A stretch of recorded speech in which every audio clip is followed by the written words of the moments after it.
Alhamdulillah, wassalatu wassalam ala rasulillah, assalamu alaikum wa rahmatullah, c'est Abou Abdiad de Huileries Médiana, j'espère que tout le monde va bien. Alors aujourd'hui, une vidéo qui m'a pris de longs mois, c'est une enquête que j'avais commencée il y a déjà 2 ans, que j'avais laissé tomber au bout d'un moment et sur laquelle j'étais revenu, parce que ça me tenait vraiment à cœur. On va parler de la graine de Nigel et des pharaons. La graine de Nigel, comme vous le savez, c'est une graine incroyable puisque le prophète Mohammed sallallahu alayhi wa sallam a dit à son sujet qu'elle est une guérison pour toute maladie sauf la mort dans un hadith authentique rapporté par l'imam al-Bukhari. Alors cette parole bien sûr est véridique et cette véracité a été mise en avant par plus de 1204 études médicales d'universités du monde entier qui ont été réalisées depuis les années 80 et que l'on peut consulter dans la base de données PubMed, qui regroupe en fait les études médicales des universités de tous les pays. Je vous mets le lien en description de la vidéo, Inch'Allah. Toutes ces études, qu'est-ce qu'elles montrent? Elles montrent que la graine de Nigel, elle possède plusieurs principes actifs, comme la mélanine végétale, ou encore la fameuse thymoquinone, qui est antivirale, antibactérienne, antifongique, antihistaminique, anti-inflammatoire, anticancéreuse, etc., etc. Autant de propriétés qui font qu'elle va être efficace pour toute maladie, seul ou en complément d'un autre traitement. D'ailleurs, j'ai rédigé un guide complet qui reprend les posologies qui ont pu être déterminées par les différentes études médicales avec à chaque fois les résultats qui ont pu être obtenus. Vous trouverez le lien en description pour télécharger le guide gratuitement. Alors la graine de Nigel, il faut savoir que c'est une épice très courante qui vient d'une fleur appelée la Nigella sativa que l'on peut retrouver dans de très nombreux pays comme la Turquie, l'Inde, les pays du Chem comme la Syrie par exemple, l'Égypte ou encore l'Éthiopie. La graine de Nigel a été consommée en tout lieu et à toute époque, puisque c'est une épice somme toute très commune. Par contre, avant le messager d'Allah, Mohammed sallallahu alayhi wa sallam, personne n'a jamais dit de la graine de Nigel qu'elle était une guérison pour toute maladie sauf la mort. Le fait que d'autres civilisations ou d'autres pays aient pu consommer de la graine de Nigel n'implique pas qu'ils avaient connaissance d'un quelconque bénéfice pour la santé. Nous-mêmes aujourd'hui, nous consommons de très nombreuses épices sans se douter de leur potentiel médicinal. Je pense notamment au poivre noir. Tout le monde a déjà consommé du poivre, mais peu de personnes savent qu'il contient un principe actif appelé la pipérine qui a été classé comme potentiellement anticancéreux. Et d'ailleurs, vous pouvez retrouver ces informations dans ma vidéo sur les 8 épices contre le cancer. Donc pour résumer, oui, la graine de Nigel a été consommée à toute époque et en tout lieu. Mais non, personne avant le prophète sallallahu alayhi wa sallam n'a dit qu'elle était une guérison contre toute maladie sauf la mort. Le seul problème, c'est lorsque vous vous rendez sur des sites internet pour vous informer ou pour acheter de la graine ou de l'huile de Nigel, on nous dit souvent que c'est l'huile des pharaons, que les pharaons se soignent avec l'huile de Nigel, ou encore que c'est le secret de beauté de Cléopâtre. D'ailleurs, en tapant sur Google « graines de Nigel pharaon », on va avoir par exemple un premier résultat. On sait que les médecins égyptiens ajoutaient de la graine de Nigel à tous les plats des pharaons pour la qualité de ses nutriments et ses bienfaits médicaux. Ok, d'accord. Donc non seulement les pharaons utilisaient la graine de Nigel, mais en plus ils se soignaient avec. Et ce site est très loin d'être une exception. Alors fake ou réalité? Bien sûr, je ne vais pas garder le suspense plus longtemps, vous avez vu le titre de la vidéo, et comme vous vous en doutez, donc c'est une histoire fausse. Et je vais vous montrer pourquoi, Inch'Allah. Une histoire montée de toutes pièces. Et en fait, c'est plutôt un gros mensonge qui a pris une ampleur considérable, puisque c'est pas seulement limité à la France, mais si vous tapez sur google.com Black Seed Pharaon, vous allez trouver un tas de résultats similaires en anglais. Au point où même les médecins qui réalisent des études cliniques sur la graine de Nigel citent parfois cela en introduction. D'ailleurs, même sur Wikipédia, quand on se rend sur la page dédiée à la Nigel, dans la partie histoire, on voit qu'on nous parle de Babylone, de l'Égypte antique, donc des pharaons. Là, on nous parle de Toutankhamon, des Gréco-romains, de Charlemagne. On cite Avicenne, mais on ne fait aucune mention du prophète Mohammed sallallahu alayhi wa sallam. Alors du moins le jour où j'écris le script de cette vidéo, puisque Wikipédia peut être mis à jour par n'importe qui, d'ailleurs par vous, par moi, puisque je vous rappelle, si vous ne le savez pas, que Wikipédia est rédigé et édité par les internautes. Wikipédia, c'est un outil qu'il faut savoir utiliser correctement. Si c'est un outil intéressant, même très intéressant pour trouver des informations, il ne faut surtout pas le considérer comme infaillible. Mais au contraire, vérifier pour chaque information la source qui est indiquée en référence en bas de l'article et se poser les bonnes questions. Est-ce que cette source est crédible ? Est-ce qu'elle est vérifiable? Est-ce que cette source apporte une preuve ou est-ce qu'elle se contente d'affirmer la même chose qu'il y a sur Wikipédia? Typiquement, je lis sur Wikipédia, on a retrouvé des graines de Nigel dans la tombe de Toutankhamon. Je clique sur la référence et là, je vois que la source est un blog qui parle de naturopathie et qui écrit dans un de ses articles « On a retrouvé des graines de nigel dans la tombe de Toutankhamon ». Donc 1, cette source n'est pas crédible, n'importe qui peut tenir un site de naturopathie, et 2, aucune preuve n'est avancée. Pareil, une information sans aucune source sera rejetée, ou une information qui ne serait basée que sur un argument d'autorité. Tel auteur l'a écrit dans tel livre. Ah ok, donc il n'y a pas de démonstration ou de preuve, mais on doit y croire parce que tel auteur l'a écrit dans tel livre. Donc moi, le but dans cette vidéo, c'est justement de vous faire la démonstration, ou de vous apporter les preuves de ce que j'affirme. Premièrement, que les pharaons n'ont jamais utilisé la graine de nigel, et qu'ils ne se soignaient pas avec. Et pour cela, je vais vous ramener des preuves historiques, Inch'Allah. Et deuxièmement, que personne, absolument personne avant le messager d'Allah n'a affirmé que la graine de nigel était une guérison pour toute maladie. Donc pour revenir déjà aux pharaons et à Cléopâtre, on peut remarquer plusieurs choses.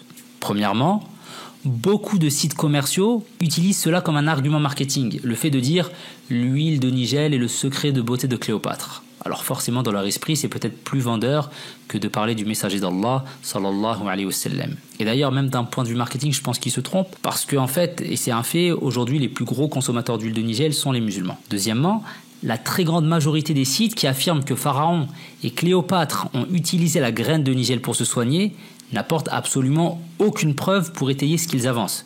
Ils se contentent de le dire, c'est tout et on doit y croire.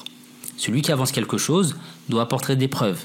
Par exemple, je vous ai dit au début de la vidéo qu'il existait plus de 1204 études médicales sur la graine de nigel qui prouvaient son efficacité pour toute maladie.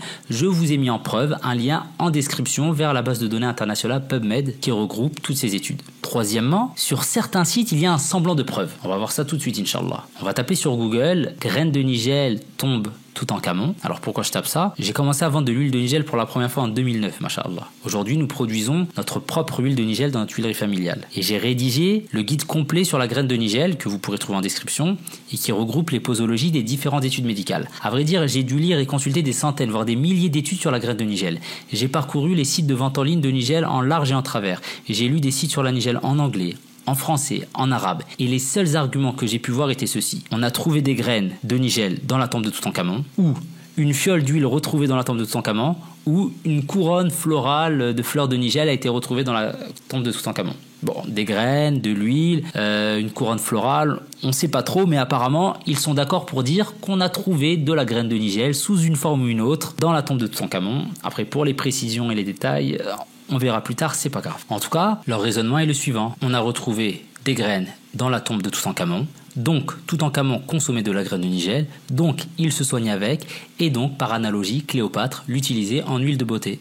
En fait, on va même pas avoir besoin de critiquer la logique de ce raisonnement, parce qu'en fait, on n'a jamais retrouvé de graines de nigel dans la tombe de Toutankhamon. Bien sûr, quand je dis on, je parle de Howard Carter, qui est l'archéologue anglais qui a découvert la tombe de Toutankhamon le 5 novembre 1922. Mais avant de revenir sur ce point, je vais d'abord vous parler des papyrus médicaux qui datent de l'Égypte antique et que j'ai pu consulter. L'Égypte antique est une civilisation qui a laissé énormément de traces historiques, notamment de très nombreux papyrus médicaux qui nous sont parvenus. On a par exemple le papyrus d'Ebers, le papyrus Edwin Smith, le papyrus Kahun, le papyrus Louvre E32847, le London Medical Papyrus, etc. Je ne vais pas vous faire toute la liste. Il y en a à peu près une douzaine. Je me suis procuré des copies de ces papyrus qui datent de différentes époques et je les ai consultés. Aucun ne parle d'huile ou de graines de nigel. Par exemple, dans le papyrus d'Ebers, qui est le plus long, on retrouve l'huile d'olive, l'huile de ricin, mais pas d'huile de nigel ni de graines de nigel. Ou encore dans le London Medical Papyrus, qui date justement de l'époque de Toutankhamon, pareil, il n'y a absolument aucune trace d'huile ou de graines de nigel. C'est-à-dire ces documents historiques, qui sont donc des papyrus médicaux, qui nous permettent d'avoir un aperçu détaillé, puisqu'il y en a beaucoup, il y a certains papyrus qui sont très très longs, et dans lequel on va retrouver vraiment les différents remèdes qui pouvaient être utilisés à l'époque pour les différentes maladies. On ne retrouve absolument aucune trace de nigel dans aucun de ces papyrus. Alors c'est étonnant pour une graine qu'on appelle la graine des pharaons. D'ailleurs, pour faire une parenthèse importante, après avoir consulté ces papyrus, je me suis rendu compte qu'en fait c'était un mélange de vrai et de faux, puisqu'on va y retrouver des remèdes naturels mélangés à des remèdes vraiment inefficaces qui relèvent plus du charlatanisme, et le tout mélangé à du polythéisme et à de la magie. Et comme Allah a dit dans le Coran, dans Surat Al-Baqarah,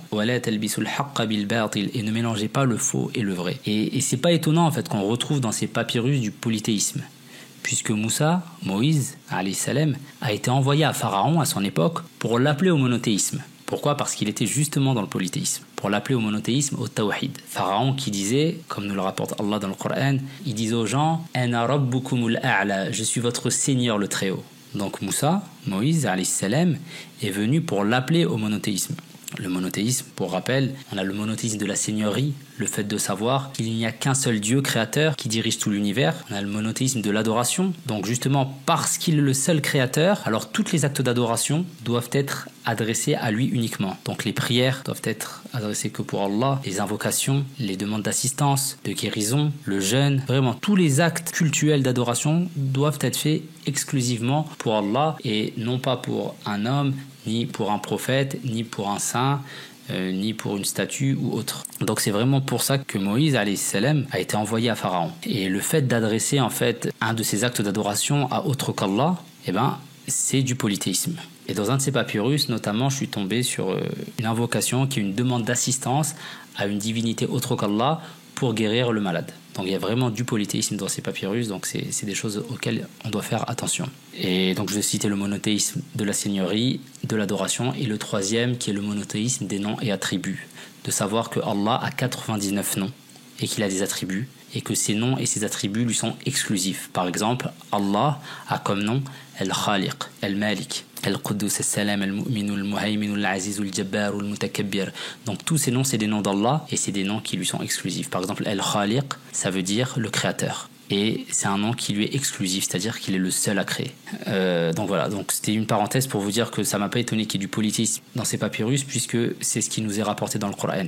Et c'est pas étonnant aussi qu'on retrouve dans ces papyrus de la magie, puisque lorsque Moussa alayhi salam, Moïse, est arrivé à Pharaon, Pharaon lui a dit, comme cela est écrit dans le Coran, قال أجئتنا لتخرجنا من أرضنا بسحرك يا موسى فلنأتينك بسحر مثله فاجعل بيننا وبينك موعدا لا نخلفه نحن ولا أنت مكانا سوى.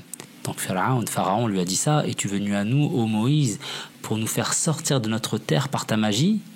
Nous t'apporterons assurément une magie semblable.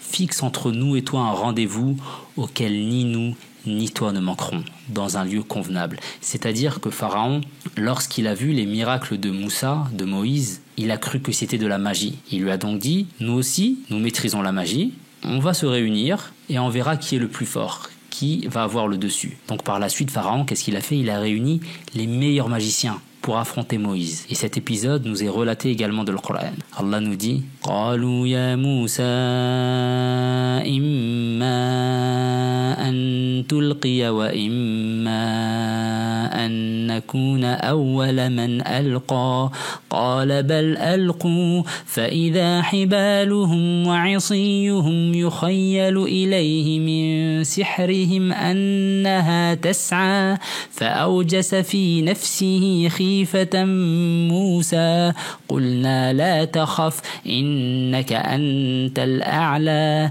وألق ما في يمينك تلقف ما صنعوا إنما صنعوا كيد ساحر ولا يفلح الساحر حيث أتى.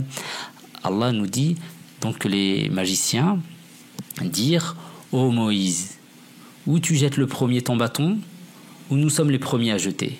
Il dit jetez plutôt. Et voilà que leurs cordes et leurs bâtons lui parurent ramper par l'effet de leur magie. Moïse ressentit quelque peur en lui. Nous lui dîmes, donc c'est-à-dire Allah lui dit, n'aie pas peur, c'est toi qui auras le dessus. Jette ce qu'il y a dans ta main droite, cela dévorera ce qu'ils ont fabriqué. Car ce qu'ils ont fabriqué n'est qu'une ruse de magicien, et le magicien ne réussit pas où qu'il soit. Et Moïse alayhi salam jeta son bâton, qui se transforma en serpent, et qui dévora les cordes et les bâtons qu'ils avaient eux-mêmes jetés. Alors à ce moment-là, les magiciens comprirent que c'était un miracle, et que cela ne pouvait pas être de la magie, parce que c'était des magiciens. Ils savaient ce que la magie pouvait faire et ce qu'elle ne pouvait pas faire. Allah nous dit dans le Coran فَأُلْقِيَ السَّحَرَةُ سُجَّدًا قَالُوا آمَنَّا بِرَبِّ هَارُونَ وَمُوسَى. Les magiciens se jetèrent prosternés, disant nous croyons au Seigneur de Haroun, Aaron et de Moïse. Haroun qui était le frère de Moussa. Aaron c'est donc le frère de Moïse. Et en fait, Allah, il envoie les prophètes avec des miracles adaptés à leur peuple. Par exemple, Jésus, Isa alayhi salam, a été envoyé guérissant le lépreux et l'aveugle-né, alors que les gens de son époque savaient que c'était des maladies qui ne pouvaient pas guérir. Le prophète Mohammed alayhi salam a été envoyé aux Arabes de son époque, qui étaient baignés dans la poésie, qu'ils maîtrisaient parfaitement. D'ailleurs, les poèmes de la Jahiliya, ce qu'on appelle les poèmes de la Jahiliya, c'est les poèmes d'avant l'islam, nous sont parvenus. Et le prophète est arrivé avec le Coran, qui ne respectait pas les règles établies dans la poésie arabe, mais qui arrivait à être plus harmonieux, plus éloquent, plus esthétique, plus agréable à l'écoute. Comme les magiciens qui comprirent que le miracle de Moïse ne pouvait pas être de la magie, les Arabes de l'époque comprirent que le Coran ne pouvait pas être de la poésie. Bon, voilà, je vais refermer la parenthèse et je reviens à Howard Carter, l'inventaire de Howard Carter. Howard Carter, comme je vous disais, est l'archéologue anglais qui a découvert la tombe de Toutankhamon le 5 novembre 1922. Howard Carter va faire tout de suite un inventaire de tout ce qui a été retrouvé dans la tombe de Toutankhamon. Après quelques recherches, j'ai découvert que cet inventaire était disponible auprès de l'Institut Griffith, qui est le centre d'égyptologie de l'Université d'Oxford, qui existe depuis 1930. J'ai donc consulté cet inventaire. On y retrouve absolument tous les détails des découvertes de Howard Carter. Et bien sûr, aucune trace de nigel dans tout l'inventaire, ni fiole d'huile de nigel, ni couronne florale de fleurs de nigel, ni même graines de nigel.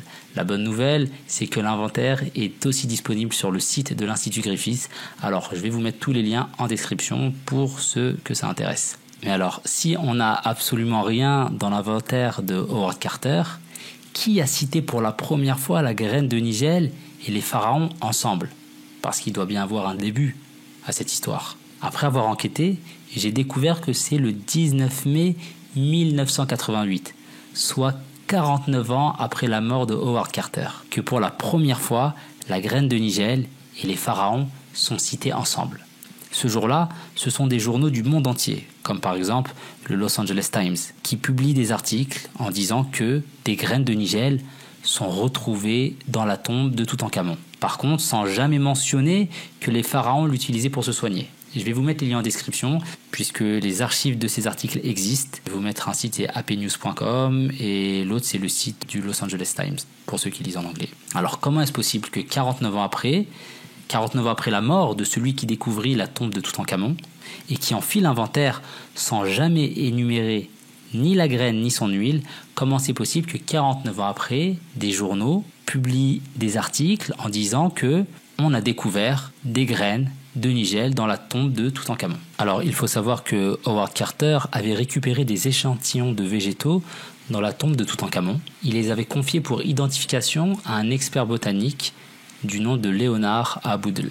Leonard fit son travail d'identification et remit un rapport à Howard Carter juste avant de mourir. Le problème, c'est que Howard Carter mourut à son tour et ne publia jamais le rapport. 49 ans plus tard, un étudiant de 23 ans, du nom de Christian de Vartavan, qui étudiait à l'Institut d'archéologie de l'University College de Londres, va découvrir plusieurs boîtes d'échantillons de végétaux qui se trouvaient au Kew Royal Botanic Garden. Et c'était en fait les échantillons que Howard Carter avait confiés à Leonard Aboudl 49 ans plus tôt. Les échantillons contenaient 144 différentes espèces végétales, graines, fruits, récoltes. Dans l'ouvrage qu'il a rédigé suite à cette découverte, plusieurs années après cette découverte, Christian de Vartavan écrit « L'équipement funéraire découvert par Carter dans la tombe comprenait un grand nombre de parties végétales qui peuvent être séparées en deux grandes catégories.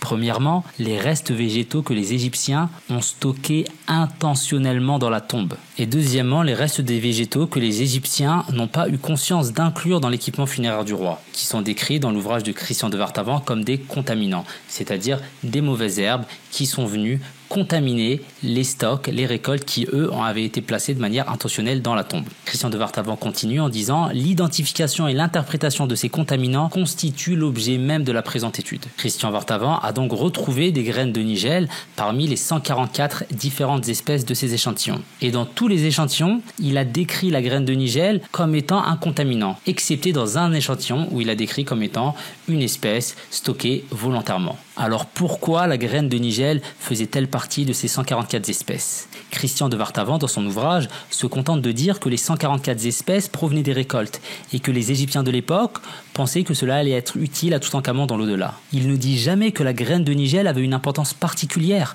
par rapport aux 143 autres espèces. Si elle était là, c'est parce qu'elle faisait partie du paysage agricultural de l'époque. Il note par contre que c'est la toute première fois que cette graine est trouvée dans une tombe de l'époque des pharaons. Les pharaons n'avaient donc pas l'habitude de s'enterrer avec. Il n'aimait jamais l'hypothèse que les pharaons auraient pu se soigner avec. Léonard A. Boodle, dans son rapport, n'aimait pas cette hypothèse non plus. Il se contente d'indiquer entre parenthèses que c'est une plante médicale, car il est expert en botanie et connaît donc les plantes et leurs propriétés. Mais à aucun moment il n'aimait l'hypothèse que les Égyptiens à l'époque de Toutankhamon connaissaient les propriétés médicales de cette plante. D'autres égyptologues ont tenté d'émettre des hypothèses à ce sujet, comme par exemple Paul T. Nicholson et Ian Shaw de l'université de Cambridge, qui émettent l'hypothèse dans leur ouvrage intitulé Matériaux et technologies de l'Égypte antique que la présence de certaines épices comme la coriandre, le fenugrec ou la graine de nigel ont pu être utilisées dans la tombe de Toutankhamon comme insecticides contre les ravageurs des récoltes. Il y avait des graines parmi 144 autres espèces végétales. Aucun des égyptologues liés à cette découverte n'a émis l'hypothèse que si ces graines étaient là, c'est parce que les pharaons connaissaient ces vertus médicales. Ce qui peut se comprendre, puisque les papyrus médicaux de l'Égypte antique ne citent jamais la graine de nigel, alors qu'un nombre considérable d'autres graines et huiles sont citées pour tel ou tel remède. S'il n'y a pas d'hypothèse, c'est qu'il y a encore moins de preuves. Il n'existe pas une seule preuve que les pharaons utilisaient la graine ou l'huile de nigel pour soigner ne serait-ce qu'une seule maladie. Car il existe à travers l'histoire des peuples qui, en consommant la nigel comme épice, parce que répandue dans leur région, ont pu découvrir qu'elle était utile pour une ou deux maladies par exemple. Mais personne avant le messager d'Allah, sallallahu alayhi wa sallam, n'a dit qu'elle était une guérison pour toute maladie, sauf la mort. Ce qui a d'ailleurs été mis en avant par les différentes études médicales. Personne n'a jamais dit cela, et encore moins les pharaons, puisqu'on ne peut même pas prouver qu'ils l'utilisaient pour une seule maladie. Alors qu'en est-il pour toutes les maladies? Il n'est donc pas juste d'appeler la graine de nigel la graine des pharaons. Si elle devait être affiliée à un être humain, alors elle serait plus en droit d'être affiliée au messager d'Allah et d'être appelée la graine du messager d'Allah, sallallahu alayhi wa sallam. Wallahu a'lam. Si vous avez des commentaires, n'hésitez pas à me les laisser en description. Subhanakallahumma wa bihamdik. Ashhadu an la ilaha illa ant. Astaghfiruka wa atubu ilayk.